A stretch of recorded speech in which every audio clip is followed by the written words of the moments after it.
All right. Welcome to the Ultra High Net Worth Clients Podcast. I'm your host, Chris Broadhead. We started this podcast as a way to create a central resource of the best financial advisor practice growing tips shared by the most outstanding advisors in the industry, of which our guest today is definitely one from a marketing perspective. These outstanding financial advisors and marketers are going to be on the show and provide a ton of value for free, all in the hopes that our audience might learn from their words. My father was a financial advisor, and financial advisors are the main clients we serve.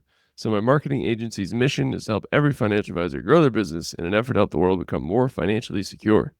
Today, we have the rare pleasure of talking with an incredible marketer for financial advisors, Crystal Lee Butler. Crystal, can you please introduce yourself and tell us a little bit about you? Sure. I'm Crystal Lee Butler. I run a virtual marketing agency out of Virginia, but have clients, of course, all across the country, and even some that are not even in the country, but work with expats. Um, and I have been in the industry for, gosh, I feel like it's 2015 or 2025, so 14 years now. Oh, Um, wow. So it's been a while. And even before that, I was in the financial industry before branching off into my own endeavor. So yeah, Mm-hmm. I've seen a lot of iterations and marketing changes and whatnot in this business. Mm-hmm. That's awesome. So, how did you get into marketing for yourself to start? Well, um, how in college I interned for a bank, which turned into full-time employment. And then from the bank, I transitioned to actually a financial advisory firm. As their director of business development. And so I was there. I started digging into more of the financial side. I got like my registered paraplanner designation and was actually looking into getting my Series 7. And then I was more inspired, really, while I wanted to know more about what they did, it was more so because I was more inspired in helping them grow their business and doing their marketing, not necessarily for me to do it for the clients. So in turn, I decided to start my own business with the support of my former employer. It also tied into me getting married and moving away too. So he was in full support as an entrepreneur to encourage me to start my own business. And that was in 2011. And from there, I started with him as just my first client. He's still a client today. Um, and then just grew from there. Mm-hmm. Wow, that's awesome. I also started in 2011, so that's crazy. Yeah. We've seen a lot of changes. Yes. Yes. Yeah, that's awesome. How like from the get-go, what were financial advisors, kind of the finance industry, was that your main focus or your niche? Yes and no. I focused on financial advisors, and that was where I targeted most of my marketing. But I did dabble in helping some local businesses the first few years as I was trying to grow my business in the virtual world. Mm-hmm. And it was a good experience, but I quickly found out that one, I just work well with the financial advisor world. Like while I have that creative brain, I have both sides of the brain, I feel like. So it leaned toward my strengths. But also I could really focus on setting up the right systems and process and frameworks to then customize it to each individual financial advisor versus being in different industries and some of it had crossover, but some of it didn't. And there's just more complexity that way. So um, at first, yes, but I've definitely niched down from there. And now I'm even more specific with what kind of financial advisors I enjoy working with the best. So, Mm-hmm. That's awesome. That's awesome. Um, so what is it about financial advisors that it or this industry that made it seem no brainer to niche down to working with them? well, it's what I knew, it was what I was comfortable with, Yeah. but also it's that I like helping people. Hmm. I'm an Enneagram 3, so I'm not an Enneagram 2, which is like the helper, but I kind of lean towards the two. Hmm. Um, but I like helping them and in turn so they can help individuals and families and whatnot. And I love being able to support them in their efforts to support others. Um, Hmm. so while yes, it probably is a good niche because um, I feel like it's kind of it's white collar and highfalutin and that kind of thing, but it was also because I like working with advisors that genuinely and authentically want to help others too. Hmm. So that was a big draw for me. Yeah. Awesome. Um, you know, from another marketer's perspective, how do you, find new advisor clients? Is it all word of mouth or? So I typically, it's a mix. One thing with marketing and what I educate my clients on is consistency. Um, with whatever you're doing, whether it's what kind of content you're sending out, whether it's a podcast, articles, videos, whatnot. So I do post consistently articles. One of my new initiatives is doing more podcasts like this and Mhm. videos. For 2025 and beyond. And then really in the past of the biggest like financial advisors, biggest way I've gotten really ideal clients is through referrals, whether it's from existing clients or centers of influence, connecting with like you, Chris, or other people that all of us kind of work a little bit different. And so networking with other marketing people in the industry and figuring out if you get a lead that might not be the best fit for you, knowing who else to contact that might be a better fit, and passing that on, vice versa. So really the biggest way I've seen grown, I believe that was your original question, is the Mhm. referrals part, but it all comes into consistency too and getting myself out there and networking and whatnot. Mhm. Awesome. Is there a specific way you go about asking for referrals or receiving referrals? It's really just making it's been at least being clear on who I work with and even refining that and then following up. Like I recently had to, now that I've niched down even more and been more specific, Hmm. following up with people I've connected with and just keeping them either on my email list or touching base with them. Sometimes I only talk to people like once a year just to touch base, see how their business is doing, make sure there's what they're still working with, what their strengths, but just following up with them individually, but also including them on my email list so they know and making sure that's clearly communicated in all of my marketing as well. So if they ever search me up or want to send a referral my way, they're well aware of who I'm working with and who I work best with. Hmm. Awesome. Awesome. And can you tell me kind of how you help financial advisors? Like what sorts of marketing services do you offer them?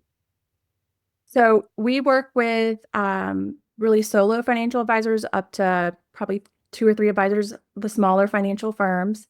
Hmm. And we help them build a clear and consistent marketing strategy and message. And we not only do the strategy part and help with the framework piece of that, but really then execute on their marketing ecosystem.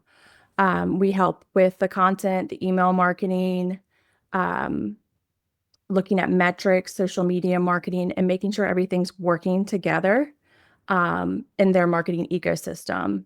And um, we really focus on the relationship building part of the marketing too. So um, we know there's plenty of gimmicky trends and tactics out there, but we really focus on building the know, like, and trust factor. The advisors are their best asset, and so making sure their voice and their brand is consistent and out there, and helping to build that authentic relationship with people in the digital world, whether it's with their existing clients, existing relationships, prospects, leads as they're coming in, and just staying top of mind that way. Hmm. Awesome. Awesome. Is there one strategy that seems to deliver like an outsized impact for advisors, posting social media videos, YouTube videos, blogging, SEO, email? And is there one thing that seems to uh, impact that know, like, and trust factor more than any other? I think with whatever they do, just consistency. Hmm. I would say content, whether it's whatever their strength is, whether it's written, audio, or video, and being consistent with that and using that core piece of content And just it trickles down into the email and the social media and whatnot. But that's the hardest and most complicated piece, is that content piece, whatever it is, and then making sure you're just following through with the consistency and getting it out there and bringing the awareness. And with that, it's long term. It's short term success in our industry. We can try the things, but it's really focusing on the long term. Okay, cool. So can you kind of expand on what it looks like when you work with an advisor, like, how you um, grow their influence? So I switched up. At first, we went through what's called marketing foundations, and I recently kind of changed that because I really want to start with just building that consistency first, and then tying and making sure we have some of the key messaging elements in there, and then tying it into their website or whatnot from there. But a typical client, again, it starts with content, whether it's article written, audio, video, we can ghostwrite, or we have our own library articles that we provide for our clients that they could use as is or customize to whatever. Sometimes the hardest part for advisors is just getting started. Like, where do I start? Like, what's the outline? What ideas do you have? And then we execute for them in copy editing, making sure it's SEO friendly, posting it, email marketing, and social media. And then once we get that consistency that we're touching base with their email contacts, with anybody that might be following them on LinkedIn, et cetera, then we go and look at websites. Does their website reflect the brand that they have and their voice and their image that they want to reflect? If they're targeting a niche, a lot of people, advisors, again, are being more specific now. General financial advisor it's really hard to stand out if you don't have a niche or at least something more specific to work with. It's also really hard to stand out if you don't really have your messaging say, it's not just about you, the financial advisor, it's about helping your clients. So being more client centric in your messaging and how you solve problems for them. So taking a look at their website, which is really, apart from content, the first place people are going to probably find you is your website. So just making sure that reflects what your marketing ecosystem is now we're executing on, that website reflects that, as well as going into your social media platforms and making sure then that matches up and making everything, your whole full ecosystem all flow together and be clear. Okay, awesome. Do you, if a new financial advisor client comes to you, or even one you've been working with for a while, and they say, should I niche down? What's your philosophy or perspective there?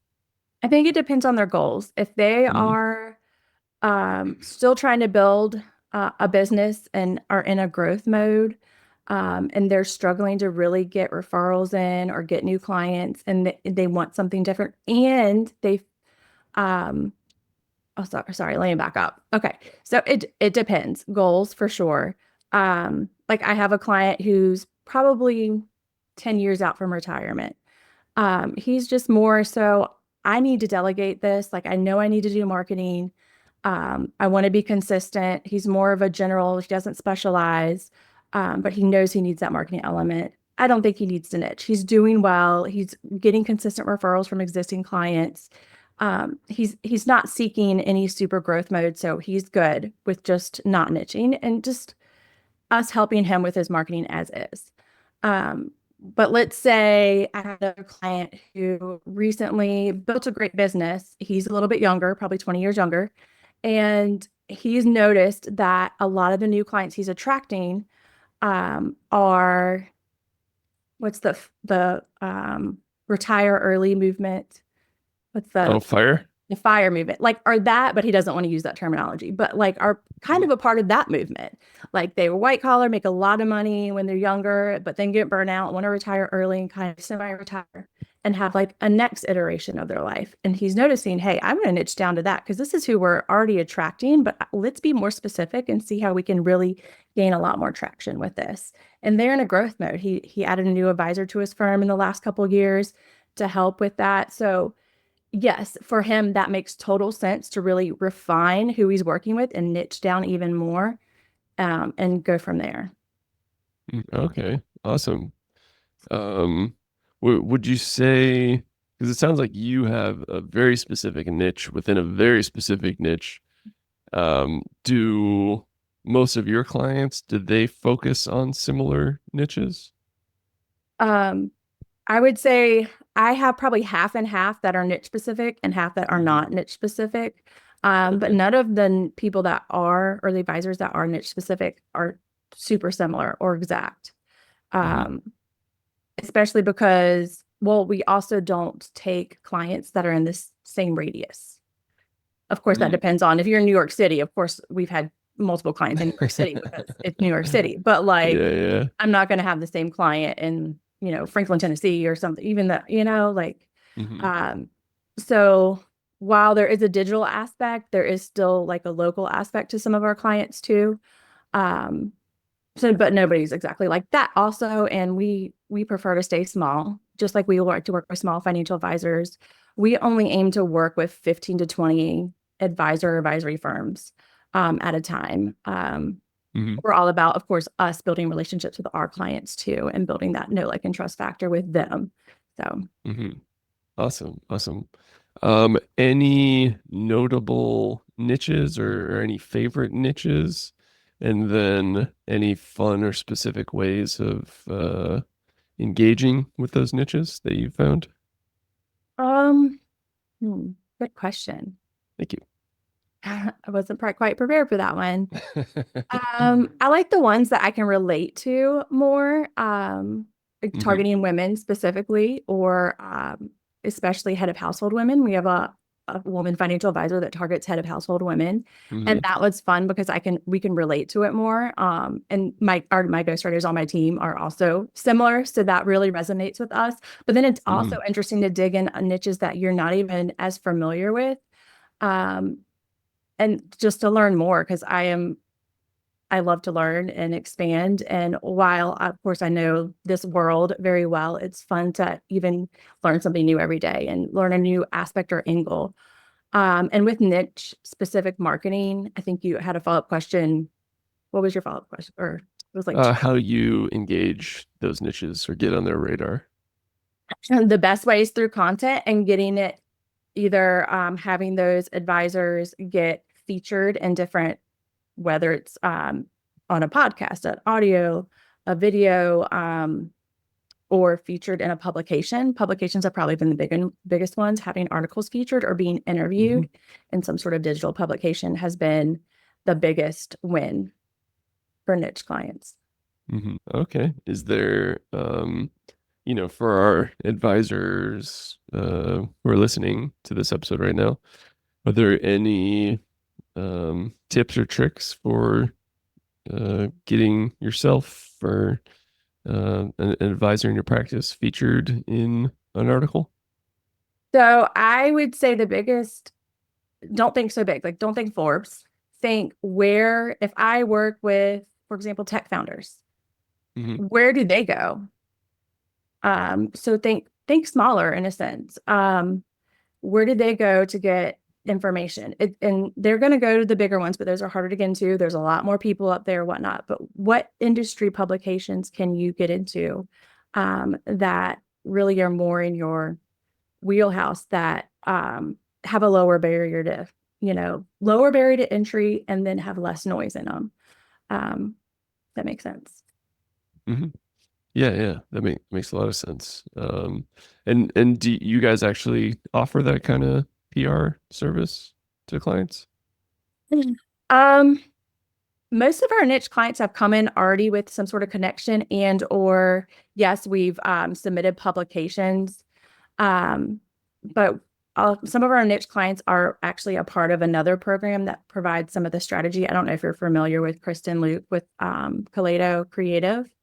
So No. part of that, her coursework ties into that, and then they feed into us helping support executing on that strategy. But yes, we can do some of the research and help you out and help maintain it. But we're not super into the PR part of it. Hmm. We can assist when needed. Hmm. Got it. Got it. Awesome. So it sounds like you've been working with this industry for an extensive period of time. You really have a great passion for it. I think we share that passion. The more financial advisors we help, the more people financial advisors can help, and the better the world becomes. It's a beautiful thing. Hmm. Um, for our financial advisor listeners who maybe feel they're not spending enough time on marketing, is there any low-hanging fruit that would be like a good first step towards a consistent marketing campaign that would deliver a worthwhile impact that you would recommend? Like first steps that, like, oh wow, okay, I'm seeing some results sooner rather than later. I think the first step, if you don't even have anything written down, which a lot of advisors don't, just write down a simple one-page marketing plan. Like, what do I want to do this year, marketing wise? If they've gotten that far and or like, well, what's the next step? Just try to send out, I would say try to send out some sort of email newsletter once a month. Um, I think that's the easiest thing for advisors when it comes to like trying to add it to their blog and their website.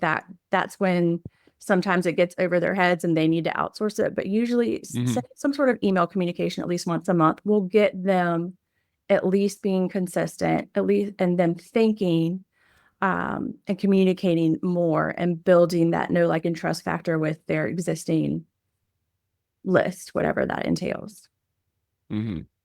Yeah. And I mean, with ChatGPT and other large language models, like, it seems you could just uh, brain vomit on a document and just copy paste that in a ChatGPT and it'll spit out a real nice email newsletter. So, Agreed. ChatGPT is amazing. I use it mhm. regularly for stuff like that. Oh yeah. And then of course you need to refine. It doesn't ever come out exactly how you want it, but using it to um, help that process is been amazing. Hmm. Um, and using it to help edit as well has Hmm. been really good too. So, Yeah. but with the caveat or the asterisks, as financial advisors know, or the disclosure that you still need to put you into it, and you need to reread it and review it, and it's not going to just do it for you. Hmm. Yeah, absolutely. My father was a financial advisor for 25 years or so, and he said he's like, I'm a terrible writer, and he was financial advisor from like the 80s to the early 2000s. So then, he would have like absolutely had to hire someone like us to like talk to him and write his words. But now, even if you're a bad writer, it's like, there's so many great, or don't think you're a good writer. I don't think anyone's a bad writer. Mhm. Um, there's so many tools that can help here. So such as ChatGPT that's free. I pay Yeah, for it, but it's same. it's free. Have you messed around with Sora at all? If you pay for it as well? Mm-mm. Um, No. it's it's like the video AI, like the prompt to video tool. Okay.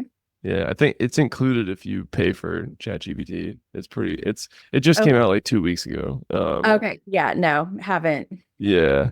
Holidays have kind of, and that we were sick, Yeah. which is why we had to reschedule. So it's thrown everything off the last couple of Yeah, weeks. yeah. No, it's crazy. Um, that's awesome. So, I feel like a lot of clients come to me and they say, I don't have a niche and I just want to kind of target everyone with like, 500K and up. And everything inside me goes, you need a niche. Like, I want you to have a niche because that will make my job so much easier and it will make this campaign perform even better. Right. Um, do you have any recommendations on how advisors can find their niche? I think the first tip would be like just with my business, like I had a niche, but it's an evolution too. Like, so if they can't think of it right away, it's okay. Hmm. I think it might take some time. I know it's frustrating for us marketers because then we're like, oh, we got to redo it now. But the only thing that's constant is change. So, Hmm. um, I think from there, the next steps is doing some reflection, really, and thinking, who do I like to work best with? Like out of all my clients, who are the most fun? What are the appointments that I'm most like talking to those clients, or what key things do we talk about? And seeing if there's some investigation there of what they can really pull from to see what triggers them or inspires them. And then the reverse, maybe interviewing some of his clients, his or her top clients, and then figuring out maybe they have some feedback that they didn't even recognize. Oh, all of these clients have these similarities, or they're telling me that we're really good at X and they really enjoyed this part of our process. And maybe that will help inspire them with a way to niche down or be more specific in what they do or who they work with. Yeah, absolutely. And it's awesome you say that was how I found this niche as well. Like I was working with a business coach, and he was like, dude, you're working with way too many types of clients. I was working with paving companies and lawn care companies and therapists, and I mean, just you name it, all over the place. A trucking company. And he's like, you got to niche down, man. Like, who are your favorites? And it was just like instantly, I was like, my financial advisor clients are like definitely my favorite. He's like, you got to niche down to those. And I was like, that makes a lot of sense. Like, my dad was a financial advisor, grew up with the industry. Mhm. So yeah, sometimes it's for me, it was just, who are your favorite people to work with? Um, so, and that's, transitioned nicely into this podcast too, because then I, interview them and hear all kinds of cool stories and get to talk Mhm. to, amazing folks like yourself who, are working towards the same goal that I'm working towards. So that's awesome. Cool. So, is there anything else kind of exciting in the marketing world for advisors right now that maybe we're not aware of, or anything on the Um, horizon? I think and not really, I don't know if this is exciting, somewhat exciting maybe for me, because yeah, but I love that now we're in 2025, and even last year was probably the first year I've seen where in-person events are finally starting to become successful again for advisors, but Hmm. not, of course, the old school seminars, but client social events are finally starting to be something that, of course, advisors love interacting with their clients, or my clients have loved being able to get back with them, but clients are really responding well, and we're actually seeing positive referrals from that too. Like clients bringing friends. And then we had one of our clients had a client event, a co-sponsored client event. So it was another industry. Um, they had a co-sponsored event, and he ended up getting a referral from the other person, the business owner, from his pool, and he got a new client from that event. So Hmm. it's I know that was really vague, but it's just good to see events finally start being successful again for advisors, because I know it's fun for them, and then it's just another avenue for them to Hmm. network and meet people, Yeah, for their yeah, business. yeah. And I mean, talk about a great way to build a relationship and accomplish the know, like, and trust. It's like you meet someone in person, it's pretty hard not to know, like, and trust them after Right. a little bit of an interaction. Cool. So, we're gonna wrap up here shortly. I'm a big I'm very intrigued with like the kind of 80-20 principle, like 20% of the benefit. I'm sorry, 80% of the benefit comes from 20% of the output. From your perspective, what is that 20% of the strategies you're employing that's delivering 80% of the value? So for my business, I think 20% of the output would be the networking, but I'm getting Hmm. 80% of the results. But with that caveat, for me, the content that I'm writing might take up more time, and getting published, the articles and whatnot. But I feel like that also establishes me to be able to network more and people recognize my name, to be able to do this more one-on-one networking piece. Hmm. And with that, I think it's the same for the financial advisor world. I think 20% of the work doing the face-to-face, whether it's, camera to camera or face-to-face, is going to yield the best results. But the other 80% pieces of that still help support that 20% too. But they still need to do that 20% piece to really have that full marketing ecosystem work together. Hmm. Yeah, yeah, absolutely. Um, and you mentioned you work with advisors that focus on expats. I am technically an expat. I'm in Los Angeles right now, but I live most of the year with my wife in Barcelona, Spain. That's really cool. We've interviewed like 100+ advisors, and none of them I've been waiting for somebody to have that niche.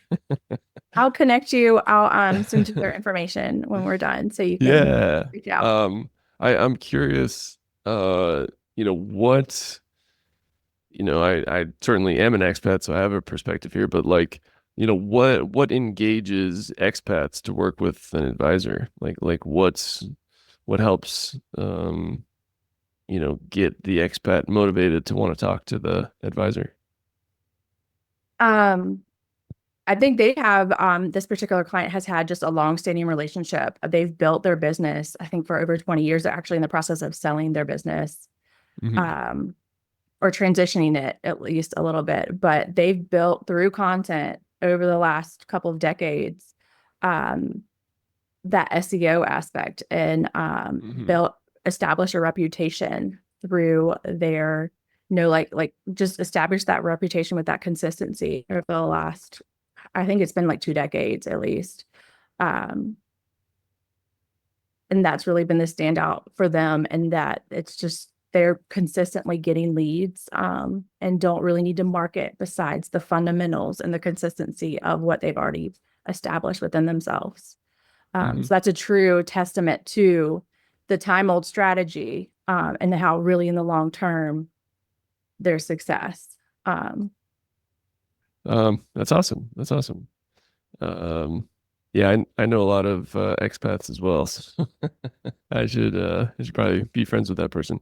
Awesome. Well, this has been great. My final question for you is an open-ended question. You can take it in any direction that you like.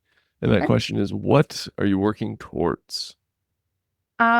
for my business, working towards just stability. That's actually my word for the year, just stability.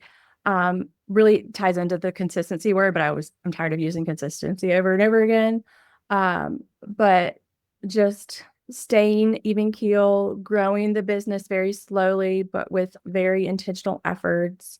That way I have balance.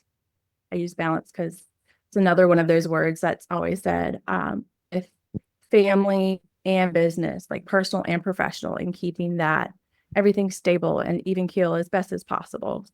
I homeschool, so family is really important to me, and keeping having all my little pieces of life work together cohesively. Hmm. Awesome. Awesome. Great. Well, thank you so much for taking the time to share your knowledge and experience with Nehemiah Edits. This was awesome, Crystal. Awesome. Nice meeting you. Thanks for having me. Yeah, yeah. And where can my audience find out more about you?